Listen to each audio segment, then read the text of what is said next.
afternoon, everyone. Thank you so much for coming. Yeah, as you said, finally we are coming on 14th of April. Really thankful to the producers of the film who got a lot of patience to find us a date after so much time. And yeah, I mean, we postponed our film 3 days before release. It was pretty dramatic for me when we postponed that because right after I got the news that we postponed the film, I was actually passing through City Mall where they're putting the hoarding of Jersey. So yeah, I was feeling bad about the guys who are taking so much effort to put the hoarding. But yeah, we are back again, and hopefully I'll see a hoarding when I'm going back to Hyderabad now. Yeah, very happy, very excited, and we want this film to come in theaters and everyone enjoy in theaters. Hopefully, you'll all love the film. Thank you. Thank you so much, Gautam sir. We loved the trailer. I'm sure you would agree with me. Do we love the trailer? Hi Shahid, Ravi from ABP News. Hi Ravi, how are you? Hi, I'm fine. Shahid लगभग 2 दशक 2 decade हो गए हैं आपके career को और मुझे लगा पिक्चर के लिए 2 दशक हो गए. मैं बोला नहीं यार, 2 महीने हुए. मैं जानना चाहूँगा कि बॉक्स ऑफिस का प्रेशर कितना होता है एक फिल्म परफॉर्म करे बॉक्स ऑफिस पर.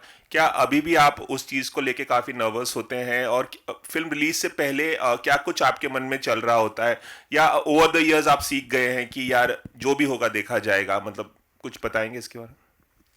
जो भी होगा देखा जाएगा, पर तो लाइफ चलती है. तो I think that's always a good strategy to have.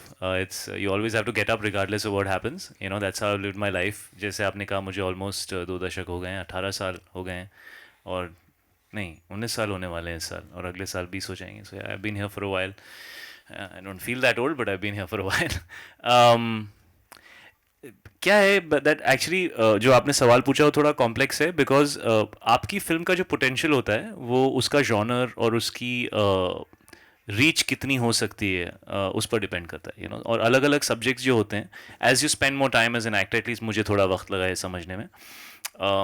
क्योंकि मैं थोड़ा एक्टिंग बैकग्राउंड से आता हूँ, मैं स्टारडम वाले बैकग्राउंड से नहीं आता. मेरे फादर जो थे वो एक्टर थे, यू नो, तो हमेशा बहुत प्योर वे में मुझसे डिस्कस करते थे. मेरी मॉम भी हमेशा से कलाकार थी, तो वो हमेशा कलाकारी की बात करते थे. वो बिज़नेस की बात इतना शायद जानते ही नहीं थे मुझसे करने के लिए. तो वो शायद मैंने खुद समझा है. पिछले ये जो बैठे हैं ना मेरे साथ, इनको मैं 18 साल से जानता हूँ. 18 साल, 12, 13, 15 साल, जब भी मैं से पहले आए थे ये, तो हाँ, आई थिंक 15 साल हो गए. और जब भी मुझे कुछ भी नंबर्स का पता करना होता तो मैं इनको फ़ोन करता था. और अब फाइनली ये अपनी पहली फिल्म प्रोड्यूस कर रहे हैं. So I am very proud of Aman. ताली बजा दो यार, प्रोड्यूसर ने. आपका भी पहला दिन आएगा, लोग ताली बजाएंगे, अच्छा लगेगा. यू नो, सो हमेशा नंबर्स ये मुझे बताते थे और धीरे धीरे समझाते भी थे कि यू नो अलग अलग जॉनर्स होते हैं, उनके लिए अलग अलग तरह की ऑडियंस होती है.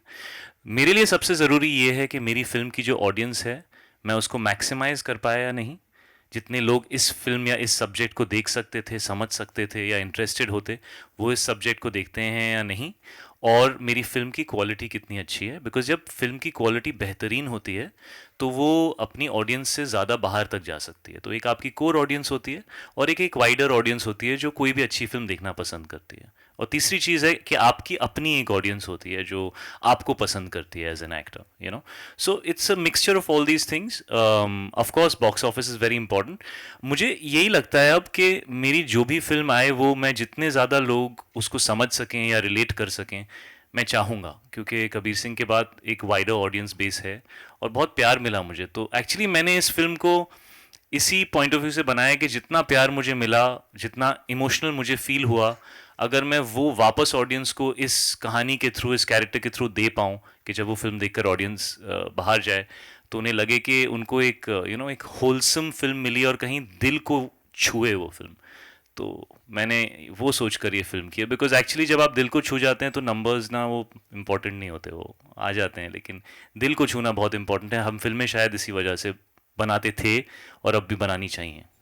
शायद आपने पापा का जिक्र किया अभी थोड़ी देर पहले. One of the finest actors माने जाते हैं हिंदी फिल्म इंडस्ट्री के. एक चीज़ अगर मैं आपसे जानना चाहूँ कि आपने बेस्ट क्वालिटी क्या इम्बाइब की है अपने पापा से बतौर एक्टर या बतौर सन, क्या बताना चाहेंगे? वो आपको डायरेक्ट भी कर चुके हैं पहले और फिर से काम करने का मौका मिला है, तो क्या कहना चाहेंगे एक बेस्ट क्वालिटी जो आपने इम्बाइब की उनसे? उनके अंदर बहुत सारी क्वालिटीज़ हैं, लेकिन एज अ प्रोफेशनल मैंने उनसे जो इम्बाइब किया है वो ये है कि मैंने उनका जो वर्क एथिक है और जो अपने काम की तरफ एक इनोसेंस होता है कि आप ऐसे हर चीज़ को अप्रोच करते हैं जैसे शायद आपकी पहली फिल्म है, वो मैंने अपने डैड में देखा है। वो कभी ऐसे नहीं बिहेव करते कि अब तो मैं प्रोफेसर या प्रिंसिपल हो गया हूँ, वो हमेशा स्टूडेंट की तरह ही हर फिल्म को, हर कैरेक्टर को अप्रोच करते हैं। और उनके जैसे दिग्गज कलाकार अगर इतना हम्बल रह सकते हैं तो हमारी क्या औकात, मैंने यही सीखा है।